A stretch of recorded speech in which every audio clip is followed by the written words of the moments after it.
Mayor Harris Cohen was born on the 4th of September, 1913.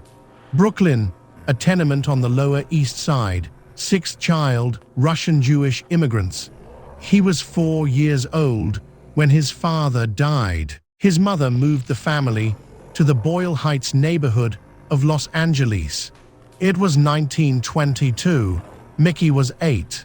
Los Angeles was already something other cities weren't. Sprawling, unfinished, a city making itself up as it went. By the time he was 9, Mickey Cohen was selling newspapers on the corner of Brooklyn Avenue.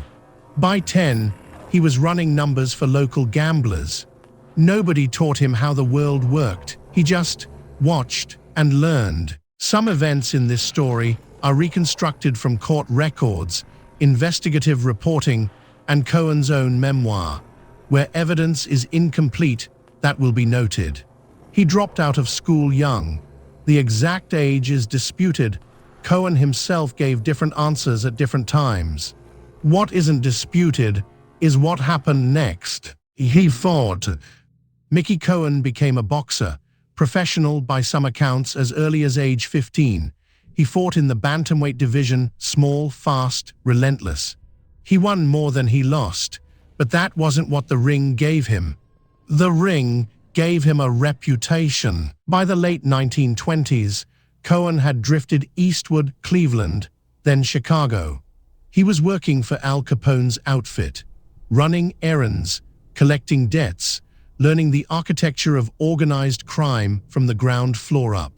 He was a teenager. Chicago shaped him, but New York refined him. In New York, Cohen caught the attention of Benjamin Siegel, known everywhere as Bugsy, though no one called him that to his face. Siegel saw something in the small, hard-edged kid from Los Angeles. He brought him back west. Los Angeles, in the late 1930s, was a city with a problem. Gambling was illegal. Prostitution was illegal. The city's population was exploding. And the demand for vice was not declining. Siegel and Cohen built something systematic. Bookmaking operations across the city, wire services that fed race results to hundreds of betting parlors, enforcement teams that visited anyone who tried to operate outside the network. It was an economy, invisible to most, indispensable to many. How did it survive? The Los Angeles Police Department of that era was not a disinterested party. The department had its own relationships with the gambling world. Some officers collected, some looked away, some did both. The line between the law and what Cohen was running was not always a line. On the night of June 20th, 1947, Benjamin Siegel was shot dead in the Beverly Hills home of his girlfriend, Virginia Hill. 4 bullets, living room window. He was 41 years old. The murder was never officially solved. Mickey Cohen was now the most powerful organized crime figure in Los Angeles. He hadn't planned it that way. He hadn't asked for it. But Siegel was gone, and the territory was there, and Cohen understood one thing clearly. In this business, you either fill the vacuum or you become it. What made Cohen unlike almost any mob figure before him was this. He didn't hide. He gave interviews. He cultivated journalists. He was photographed in restaurants, at fights, on the street. He understood, perhaps intuitively, that visibility was its own kind of armor. A reporter once asked him directly what he did for a living. Cohen answered without hesitation, "I'm a gambling man. I always have been. That's all I've ever been." He said it the way a man explains his profession at a dinner party. Simple, unapologetic. Federal investigators later estimated that Cohen's bookmaking operations generated between $12 million and $15 million per year at their peak. In today's money, that is well over $100 million annually. He employed dozens of men directly. Hundreds more operated in loose affiliation with his network. He spent money the way some men breathe. Custom suits, dozens of them. Shirts laundered so many times a day that tailors reportedly kept standing accounts just for him.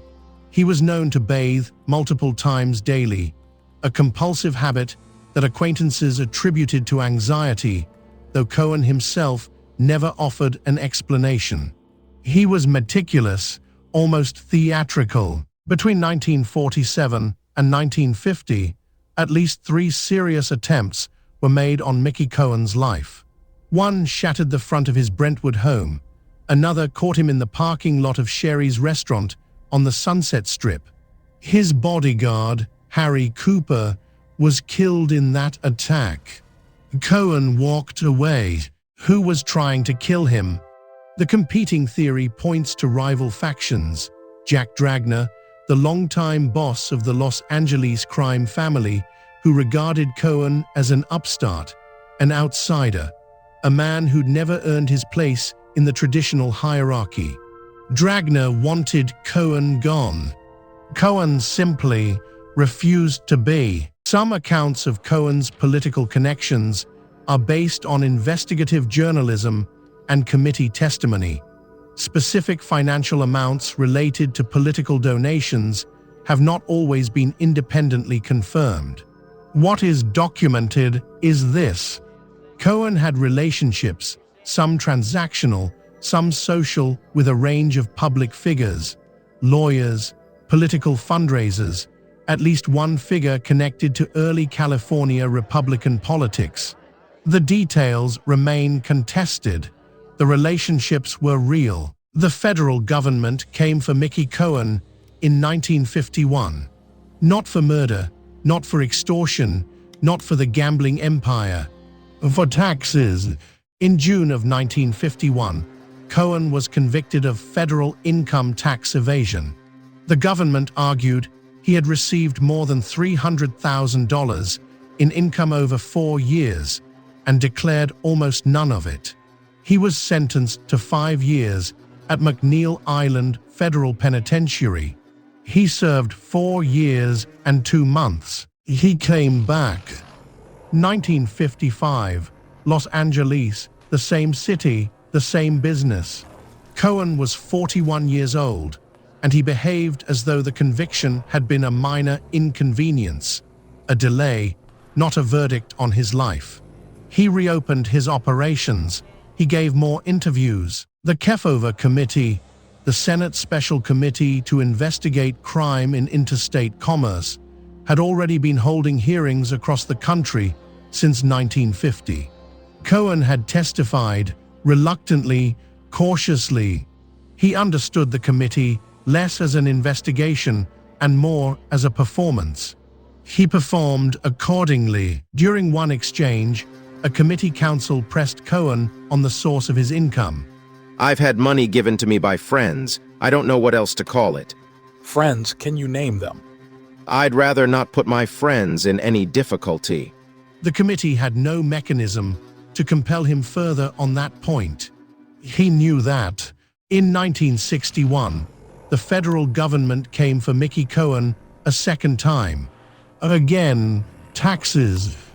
The IRS had spent years building a new case, new tax years, new income calculations, new witnesses.